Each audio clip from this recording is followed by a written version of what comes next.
Halo Sobat Punch, di video kali ini kita akan membahas apakah saham Telkom masih menarik? Siapa yang tidak kenal perusahaan Telkom? Perusahaan ini menjadi perusahaan telekomunikasi milik BUMN nomor 1 di Indonesia. Apakah kamu tertarik untuk membeli saham Telkom dan menjadi bagian dari investor yang mengambil keuntungan dari perusahaan tersebut? PT Telkom Indonesia (TBK) atau saham Telkom bergerak di bidang telekomunikasi dan informasi yang menyediakan jasa jaringan telekomunikasi di Indonesia. Cukup lama perusahaan tersebut berdiri, bahkan telah dirintis sejak era kolonial dan dikukuhkan sebagai perusahaan negara tahun 1961 dengan nama Perusahaan Negara Pos dan Telekomunikasi. Pada 1 Mei 1991, Badan Hukum Perusahaan bertransformasi menjadi perseroan dengan nama PT Telekomunikasi Indonesia atau disingkat Telkom. Pada 4 Desember 2020, perseroan resmi mengubah nama menjadi PT Telkom Indonesia atau Persero TBK. Telkom resmi melakukan penawaran umum perdana atau IPO di Bursa Efek Jakarta pada tanggal 14 November 1995 dengan kode emiten perseroan adalah TLKM. Prospek bisnis Telkom. PT Telkom Indonesia (TBK) atau TLKM akan memacu layanan Fixed Mobile Convergence atau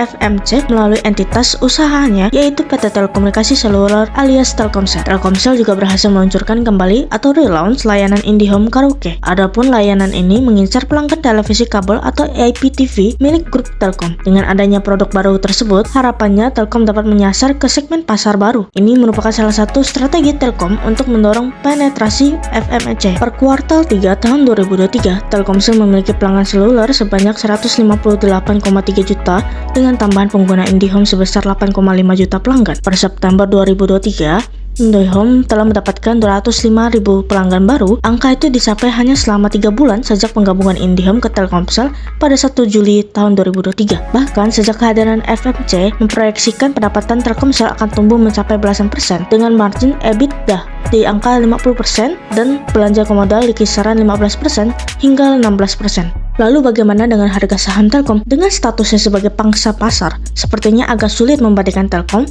dengan para pesaingnya seperti XL Axiata dan Indosat yang secara ukuran berada di bawah Telkom. Salah satu metode yang paling sederhana untuk melakukan hal tersebut adalah dengan menggunakan relative valuation approach seperti price to earning dan price to book value. Selain itu, pembelian saham Telkom merupakan strategi dividend play yang sangat baik mengingat Telkom tidak pernah absen dalam membagikan dividen selama 24 tahun ke belakang. Fakta ini membuat berinvestasi di saham Telkom seperti memiliki cash flow yang terjamin keberadaannya. Capital gain yang didapat dari saham ini bisa dianggap sebagai bonus dari memiliki sahamnya. Yang terakhir, riwayat pembagian dividen saham Telkom. Saham Telkom termasuk salah satu emiten yang rajin membagikan dividennya. Berikut ini riwayat pembagian dividen saham Telkom. PT Telkom Indonesia (TBK) menegaskan komitmen untuk tetap loyal menambah dividen tahun buku 2023 yang dibayar pada tahun 2024 kepada pemegang saham dengan rasio pembayaran 60% hingga 80% dari laba bersih perseroan. Direktur Keuangan dan Manajemen Risiko Telkom, Heri Supriyadi, mengatakan perseroan konsisten memberikan pedoman rasio dividen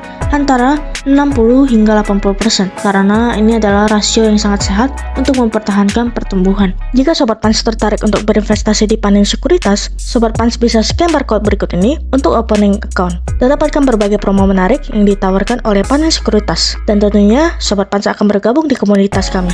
Nah, itu dia Sobat Punch penjelasan mengenai apakah saham Telkom masih menarik. Jika Sobat Punch ada pertanyaan, silahkan komen di bawah. Well done, investasi aman bersama Panin Sekuritas Pontianak.